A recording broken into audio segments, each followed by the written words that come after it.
So what we're saying is the way that you think and the way that you speak programs your behaviors, programs your mindsets. So one of the questions I love to ask people is, if your friends or your family heard, if you spoke to them the way that you speak to yourself within your own mind, would they be friends with you? I love that. I love that question because some of us are so hard on ourselves and we say horrible things to ourselves. And what we say to ourselves eventually translates to our realities. What if I tell myself I can't do it, I probably can't. Correct. Welcome to the Minute Mastery Podcast, a conversational productivity and time management podcast where busy authors and entrepreneurs are inspired to create time for what truly matters. I'm your host, Ngozi Edema. I'm a time management coach, writer, and entrepreneur. Here, you are encouraged to turn your minutes into milestones and to create at least 1 hour a day working on your goals without feeling overwhelmed. And while you are here, hello mamas and papas. Are you looking for the next book for that special kid in your life? Here is a book recommendation for you. Meet Freddy and the Veggies, an adventure where veggies are superheroes. Fun, colorful, and a parent's secret weapon. Say goodbye to veggie battles at the dinner table, because in Freddy and the Veggies, kids discover that healthy eating can be an exciting adventure. And they can still hang out with their sweet friends too. Fun characters and lively illustrations. Available in the Kindle store and on paperback formats.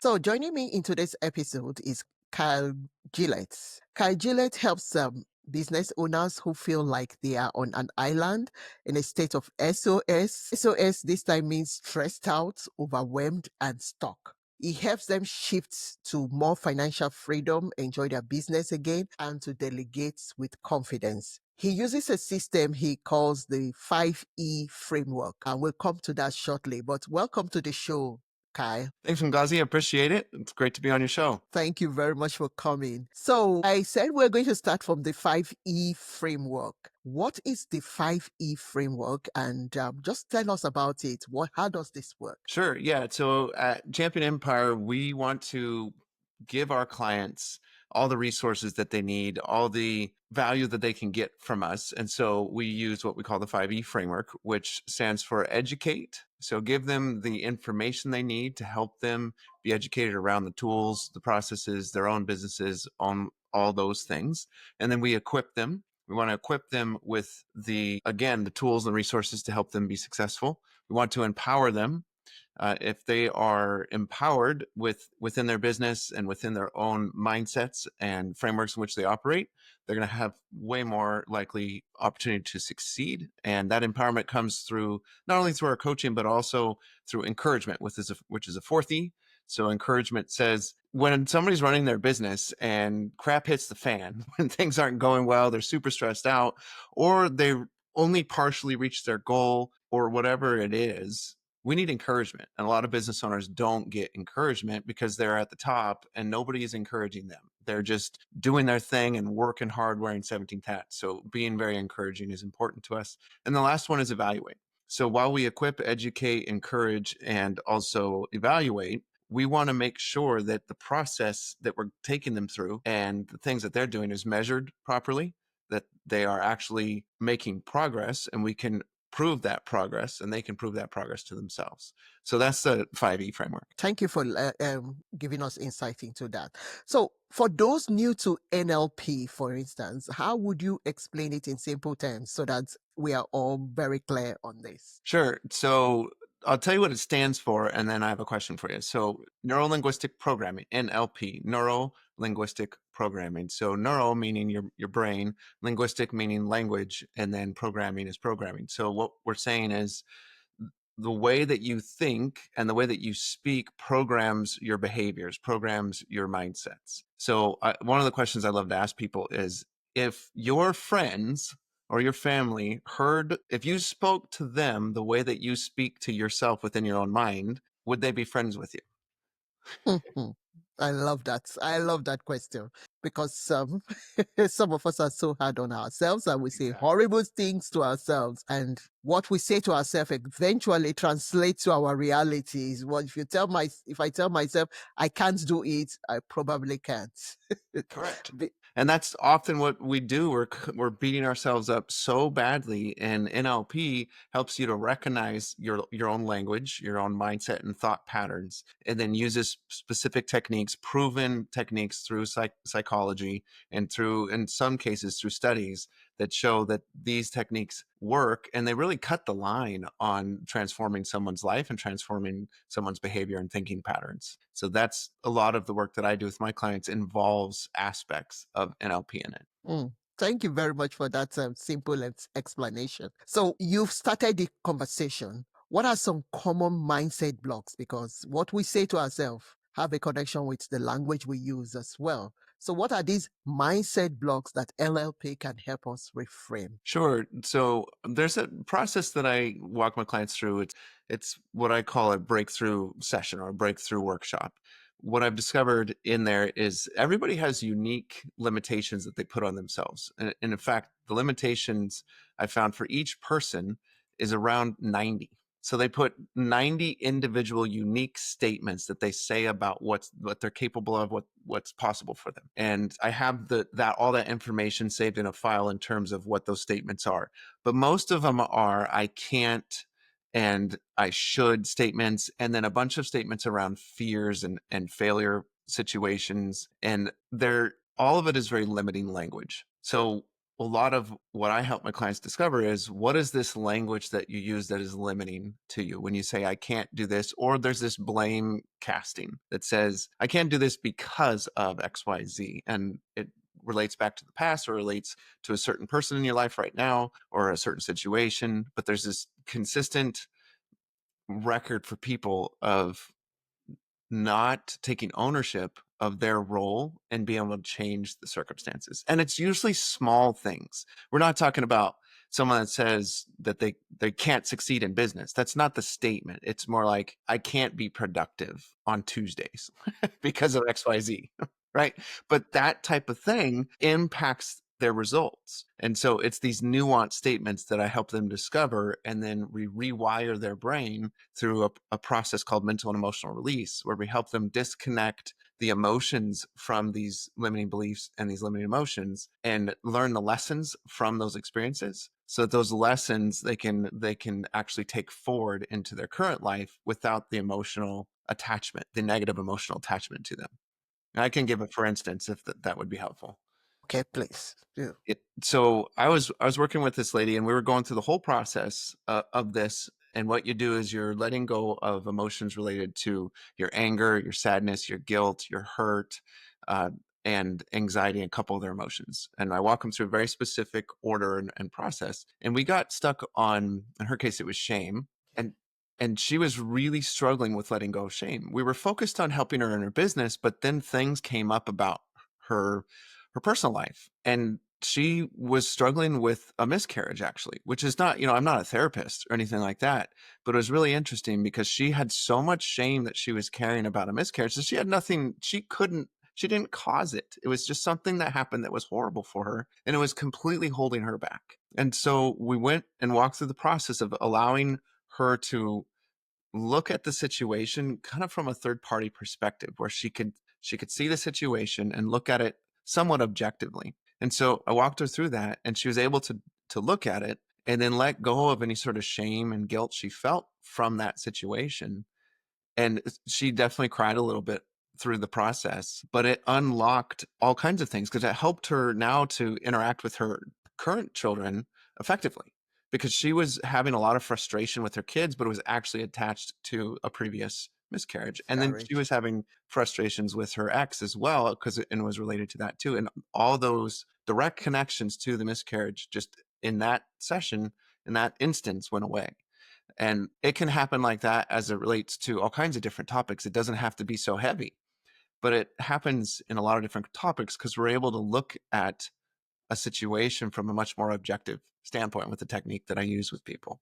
Okay, you've started with the technique thing. Yeah, like this, the woman story you just mentioned is sad when someone holds on to especially something that they had no control over, Right. and they hold on to it and it's stalling productivity. So what technique do you use to help a person like this? Yeah. So specifically in that scenario and other scenarios that are similar, where something's really holding them back, a limiting belief or a negative emotion is holding them back. I want you to think about when you think about your life history. Can you think of a specific instance in which you had a negative experience or you had a limiting belief in your life? You don't have to tell me, but just can you think of something like that? Yeah, of course I can. So then you go to that instance, and this is all, it's all in the mindset, it's all in the mind work of this, and you get behind it, meaning you go and see that experience from up above, like you're looking down on it with all your wisdom and insight that you currently have, and then you get behind it, right? So you're visualizing yourself looking down on that event that you're a part of, and you see yourself in it, looking down on it, and you experience that event now from this new vantage point. Mhm. And what happens is, because you're in the past and this experience is in the future because it's in front of you, your mind can't have emotions in the future. Okay.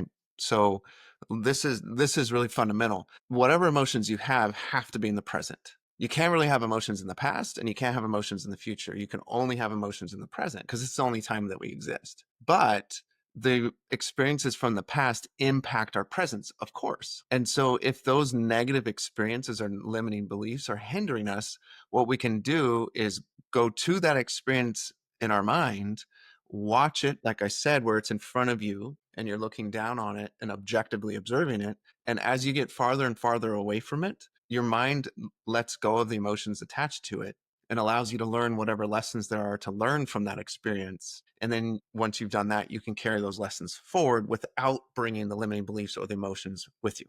And and as I work with my clients, I do that over and over and over again from everything they shared as it relates to their limiting beliefs. And this is why it's a breakthrough, because all that head trash is basically dumped out, and you don't need to carry it around anymore. It's this not this big old backpack of stinky trash that we're Yeah. carrying around of these limiting beliefs and negative emotions. So the way I'm looking at it is like you have this bird's eye view of past events, and you also have the gifts of hindsight. Yes.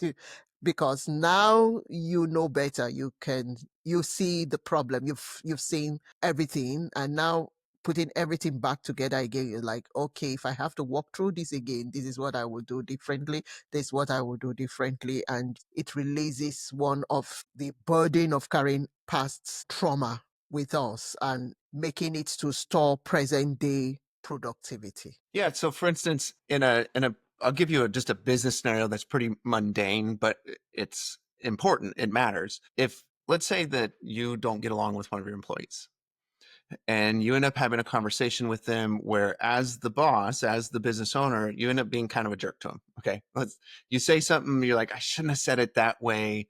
And man, now you're carrying that with you, and it's kind of hindering your relationship with that person. Just in your own head, it is, and it might literally be as well. But either way, that interaction was not healthy, and you know it, and and you can own that, right? So what you can do is you go back to that situation and you do exactly what you said, bird's eye view, look at it, and then you add resources to it. So the resources would be, in that situation, let's say you were really impatient with that person. Well, add the resource of patience and see what would be different. If you were patient with that person, that employee in that context, how would it change your interaction with them? If you were calm, if you were more curious, if you were more courageous, whatever resource that's within yourself that you were to add to that situation, it will change it, guaranteed, right? So then you let your brain tell you, your unconscious tell you how it would change that situation. And you're programming yourself, back to neurolinguistic programming, you're programming yourself to behave differently when a similar situation arises. So the next time you're in a conflict with an employee, it doesn't have to be that one. Now your brain has already been programmed to bring in the resources of calm, bring in the resources of courageous, patience, etc., and you face that situation differently.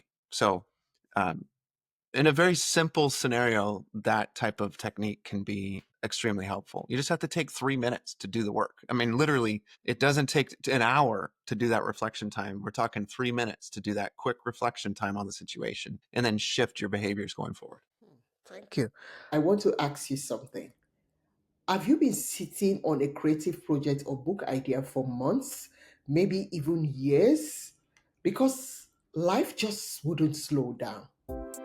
If that sounds like you, I created something just for you. It's my standard 6-week coaching package, a focused, personalized experience designed to help you finally finish what you started. Here is how it works. For 6 weeks, we meet once a week, just you and I. You'll get a custom time plan that fits around your real life. Not some cookie cutter schedule, but something that actually works for you. You will also get email check-ins from me because I know how easy it is to fall off the track when no one is checking in. This is perfect for busy moms, writers, and entrepreneurs, or anyone who is juggling life and a dream at the same time. So, if you've been waiting for the right time, consider this your sign. Let's turn those minutes into milestones. Head over to this episode's show notes to enroll or learn more about this program. My next question reminds me of something that happens oftentimes with my kids. I tell them, go and clean your room, and they tell me, I've cleaned the room, and I go in and I was like wondering, what on earth did you do here? So perception differs from person to person. So in terms of productivity, what is your own personal perception of productivity, and how has it evolved over time? Yeah, so when I was in my 20s, I was diagnosed with ADHD, and I didn't start taking medication for it, but that's what the psychiatrist diagnosed me with. And I didn't like that diagnosis, and I didn't really want to carry that label. And I'm not against anybody that has that diagnosis or carries that label, but I didn't want it personally. And so in order to overcome those challenges, I started to use to-do lists, and I started to use specific applications and explored all kinds of different options. But for me, I use what I call the 5C framework. And that framework has saved my life. Quite literally, it has taken away stress. It has changed so many things for me. And so what has evolved is how effective I am at using that framework. So I'll share the framework quickly with you. So the first C is capture. Most people have a billion things running around their head that they just let be in their mind, and they keep it there, and they try to store all the stuff they need to get done in their brain, and then it distracts them and pulls them in all kinds of different directions, and it creates stress. So capture is the idea of taking all those tasks and putting them onto a list. That's it. You're just dumping them down onto a digital list, not written list, digital. This needs to be done digitally, and you'll see why in a minute. The next step is categorize. For me, I categorize the things I need to get done into life areas. So I've got educational, work, financial, relational, spiritual, and I think I might have one more. I'm just not remembering it because I need my to-do list to remind me what it is. But anyway, Okay. take all those tasks that you captured and you start to put them into your life areas. And what that does is anytime you think of anything that you want to get done or a goal you want to accomplish, it goes into one of those life areas, guaranteed. They're your life areas, and so you've determined them. You can plug it in. So you'll never lose it because it's in one of those life areas. Next, of course, you have to complete the task, right? So actually, I'm sorry. The next is you have to calendar the task. When are you going to do this thing? You got to determine when you're going to do it. And it could be today, it could be every day, it could be every week, etc. You put it on the calendar. And what I mean by that is on the digital to-do list, you add a due date, you add a recurring date, and then you complete it.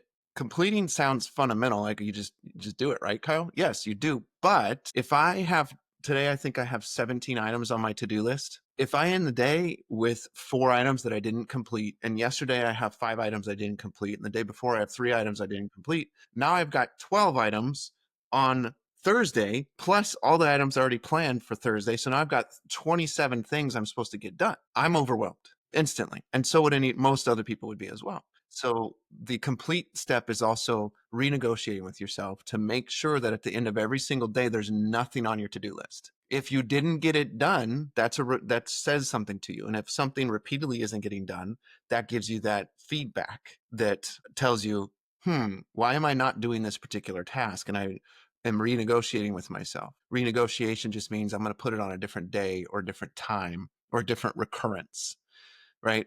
Complete. And then, well, I can't remember the last C. The last C is critique. Critique is essentially reviewing your week and reviewing your systems, right? So how effective have I been with my processes? How effective have I been with accomplishing my tasks?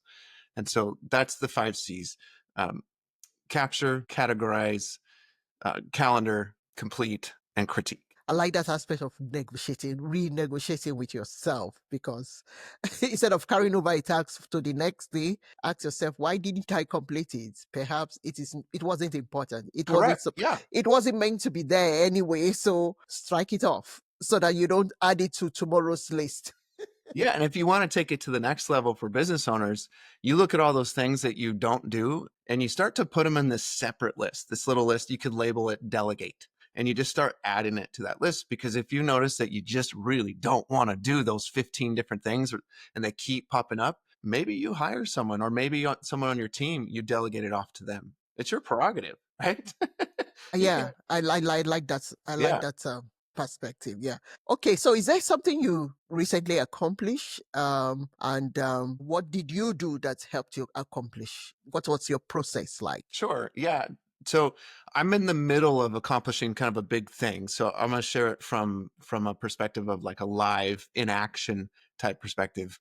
I have My wife and I have 3 daughters, and their ages 8, 11, and 13.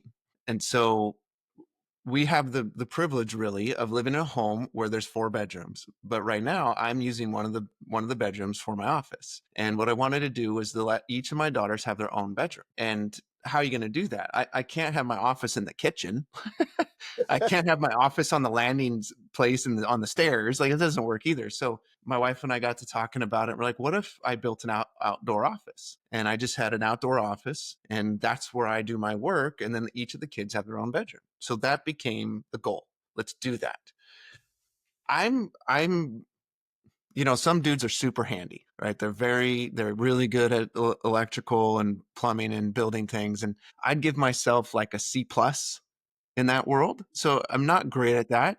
I have experience. So that became one of the parts of the goal, was I need to learn how to do some of those items, which was good to learn. And then I needed to also figure out, what in the world was this thing going to look like? Where was it going to be? How long was it going to take? What are my resources? Blah, blah, blah, blah, blah. So first thing that I needed to do was write out the goal. What's the timeline? What's the plan? What am I going to use? And so I got all that figured out. And I got that into my to-do list, and I created a project titled Office Build. And then underneath that are all the things that I need to get done as it relates to the office build. And then I'm going after it basically every weekend, and then sometimes in the evening. So I'm just checking off tasks over time. The thing that's pretty normal planning, right? That's pretty normal approach that most people would take to any project. They lay out the what's the project, what's the timeline, who's going to be involved, what are the resources, you get that all laid out.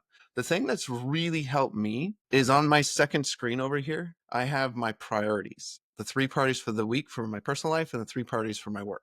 And I always have up those total of 6 priorities. So when I look over here, it talks about the office things that I'm doing. And so it's always on my mind without me having to consciously think of it. I glance, I see it, my brain continues to work on it. And I'm picking the 3 priorities for both work and personal. And so they're always in the background working. And so the true productivity is actually happening in my unconscious mind as I'm resolving problems unconsciously, as it relates to, what am I going to do with the roof? What am I going to do with an interior? As it relates to, how am I going to get the electrical set up, et cetera, et cetera. And we can do this with any goal, especially if you keep those priorities dialed in front of you all the time. And they change weekly. Maybe one will be on there for 4 or 5 weeks, and then 6 weeks it'll change. But that's super effective for problem solving before you even face the problem, because your mind's already working. Thank you so much. Many of my audience for this podcast are either writers or entrepreneurs, and writing a book takes time. How do you stay focused and avoid burnouts? Because you have your hands full. You have a family. How do you combine both? Right? I mean, it's not even 2 items now. We're talking of writing, your work, and family life? How do you combine all of this? Great question. For me, it's a combination of multiple things, but I love to have my priorities completely dialed in. And so I've got long-term goals, short-term goals, and then quarterly goals, and then weekly goals. And what I do is on my second screen over here, I have my to-do list up. I use a to-do list application called Todoist. And if you're not managing a large team, I highly recommend that tool for those that like the digital approach to do items. And then on the screen also, I've got my three priorities. So the three priorities professionally and the three priorities personally that I'm focusing on for the week. And of course, those are going to feed into my quarterly goals, my short-term goals, my long-term goals. And those I review every week. So for me, what keeps me productive and keeps me effective is I'm looking at my to-do list pretty consistently. I, as I glance over to this side, I'm seeing the three things I'm supposed to be focusing on personally, which helps me to stay on track with that.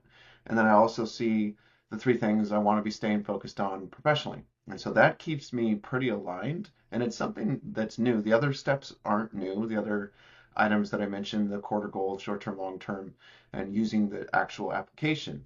But this one step has been huge for me.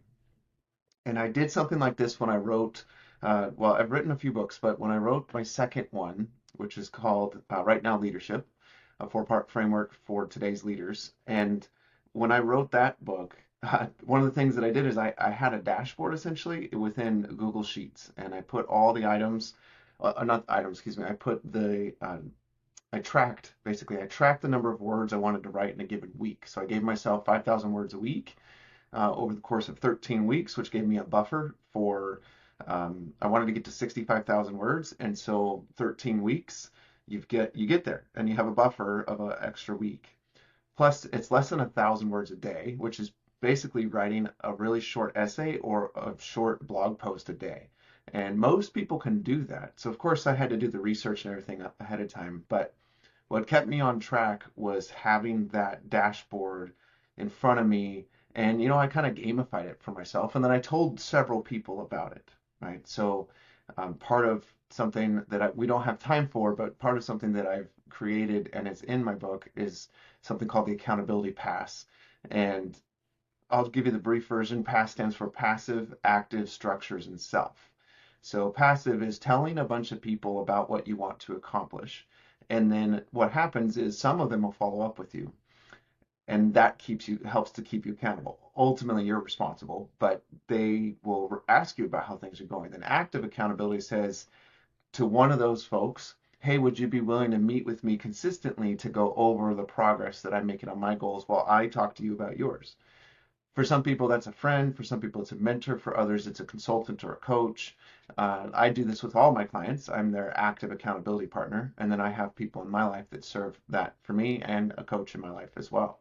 Then the structures would be what I told you already, part of it at least. The Google Sheet and the Todoist list and my priorities, those are all the structures that keep me focused on accomplishing what I'm trying to accomplish. And then of course, self. The other component of structures is a calendar. So you have the things that need to get done, and then the calendar is the people that you're going to interact with to accomplish what you want to accomplish and help them accomplish what they want to accomplish. So to-do list is one structure, the things, and then calendar is another structure, and that's the people. You have to have both. And lastly, the second S in PASS is self. So self accountability equals staying in integrity with what you say you're going to do, making sure that the goals that you're trying to achieve are aligned up with your values, because, like I said earlier, those values are what truly motivates goal accomplishment. And then these other mechanisms just help you to stay on track and keep you accountable to it. So I would say that if you put those components together, the accountability pass, check your weekly priorities and have them on display, make sure you're reviewing your weekly goals, make sure your values line up. That allows you to stay balanced within your definition of balance. Nobody is balanced. Nobody's ever going to have equal balance in work and business, or sorry, work and personal life. And I don't think we really want to.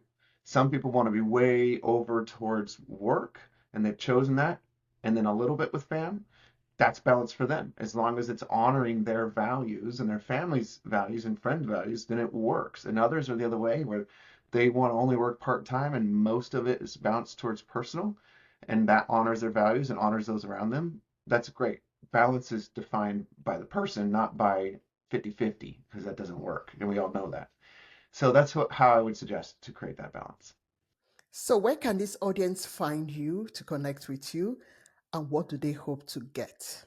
Thank you so much for having me on the show. I really appreciate it. I've had a great time. I enjoyed your questions, and I hope that people got a bunch out of this episode. If people want to connect with me, you can reach out to me at kyle@championempire.net. And you can, of course, visit championempire.net to learn more about what we're up to, how we do what we do, and the impact that we're making. So please do connect. You can also find me on in LinkedIn and Facebook and those places. But the best way to reach me is going to be either through LinkedIn or through that email, kyle@championempire.net.